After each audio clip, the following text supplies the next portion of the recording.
आज हम एक बहुत ही गंभीर और ज़रूरी विषय पर बात करेंगे। यूएस गवर्नमेंट की FY 2025 फाइनेंशियल रिपोर्ट और मेडिकेयर ट्रस्टी रिपोर्ट के मेजर पॉइंट्स। ये रिपोर्ट सिर्फ नंबर्स का खेल नहीं है, बल्कि ये अमेरिका की आर्थिक मजबूती और आने वाले भविष्य का एक रिफ्लेक्शन है। हम देखेंगे कि कैसे सरकार अपनी इनकम और खर्चों को बैलेंस कर रही है और लॉन्ग टर्म में यूएस के सामने कौन से बड़े चैलेंजेस खड़े हैं। सोर्सेज बताते हैं कि यूएस का करंट फिस्कल पाथ अनसस्टेनेबल है, यानी इसे लंबे समय तक ऐसे ही नहीं चलाया जा सकता। इस प्रेजेंटेशन के माध्यम से हम समझने की कोशिश करेंगे कि डेब्ट लेवल्स, ट्रस्ट फंड डिप्लीशन और US government accountability office GAO के ऑडिट फाइंडिंग्स का क्या मतलब है और क्यों इसमें जल्द से जल्द आर्थिक सुधार यानी फिस्कल रिफॉर्म्स की ज़रूरत है। So welcome to Simple Lens. Please like and share, follow us on Instagram, subscribe to our YouTube channel for more such content. Thank you. सबसे पहले बात करते हैं सरकार के वैश्विक घाटों यानी कि एनुअल एक्सपेंसेस की। FY 2025 में यूएस का बजट डेफिसिट लगभग 1.8 ट्रिलियन रहा, जो पिछले साल के मुकाबले लगभग 41 बिलियन कम है। लेकिन यहाँ एक ट्विस्ट है। जब हम नेट ऑपरेटिंग कॉस्ट देखते हैं, जो एक्यूरल अकाउंटिंग पर बेस्ड होता है और जिसमें आने वाली लायबिलिटीज़ भी शामिल हो जाती हैं, तो ये खर्चा 2.1 ट्रिलियन तक पहुंच जाता है। नेट ऑपरेटिंग कॉस्ट अक्सर बजट डेफिसिट से ज़्यादा होता है, क्योंकि इसमें फेडरल एम्प्लॉयज़ और वेटरन्स की पेंशन और हेल्थ बेनिफिट जैसे खर्चे भी जुड़ जाते हैं। 2025 में इस कॉस्ट में थोड़ी कमी आई है, क्योंकि स्टूडेंट लोन्स और वेटरन बेनिफिट्स के एस्टिमेट्स में कुछ बदलाव हुए हैं, लेकिन फिर भी कमाई और खर्चे का ये गैप काफी बड़ा है और चिंताजनक है। चलिए अब देश की बैलेंस शीट पर नजर डालते हैं। सरकार के टोटल एसेट्स लगभग 6.1 ट्रिलियन है, जिसमें कैश इन्वेंट्री और लोन्स रिसीवेबल भी शामिल हैं।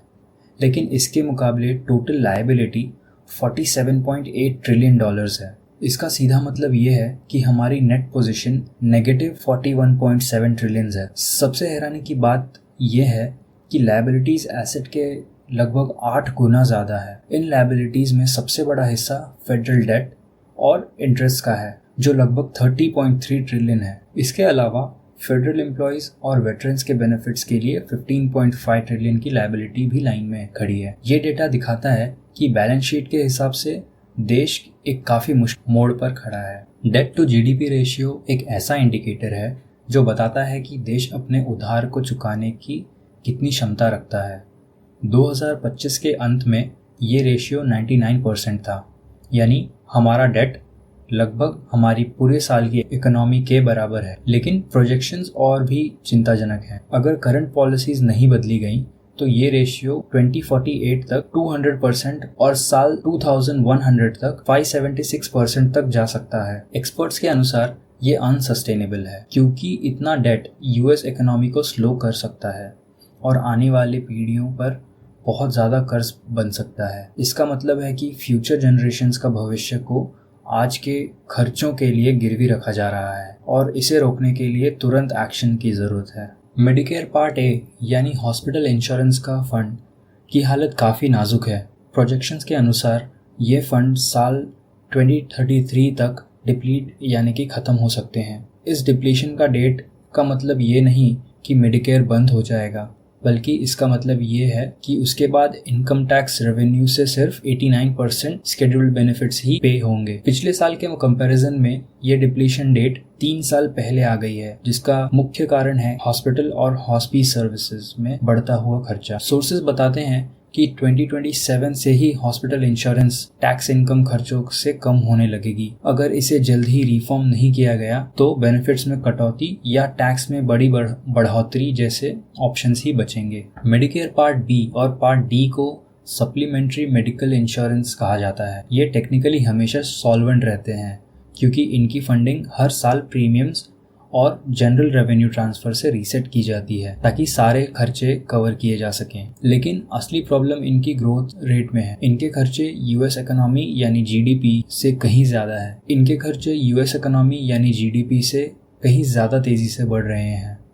पार्ट बी और डी का नेट बजट ड्रॉ लगभग $561 बिलियन है, जो जनरल फंड का बहुत बड़ा बोझ है। लॉन्ग टर्म में पार्ट बी का खर्चा 2024 के 1.9% ऑफ जीडीपी से बढ़कर 2099 तक 4.2% हो जाएगा। ये बताता है ये बढ़ता हुआ खर्चा टैक्स पेयर्स और बेनिफिशियरीज दोनों के लिए एक बड़ा चैलेंज है, क्योंकि प्रीमियम्स भी इसी रफ्तार से बढ़ेंगे। अब सवाल ये है कि फिस्कल पॉलिसी को सस्टेनेबल बनाने के लिए हमें कितने बड़े बदलाव चाहिए। एक्सपर्ट्स के अनुसार 75 ईयर फिस्कल गैप लगभग जीडीपी का 4.7% है। इसका मतलब है कि हमें स्पेंडिंग कट और रेवेन्यू इंक्रीज का एक ऐसा कॉम्बिनेशन चाहिए जो हर साल जीडीपी के 4.7% के बराबर हो। अगर हम सिर्फ रेवेन्यू बढ़ाना चाहते हैं तो हमें हर साल रिसिप्ट्स को 25.1% बढ़ाना होगा, और अगर सिर्फ स्पेंडिंग कम करना चाहते हैं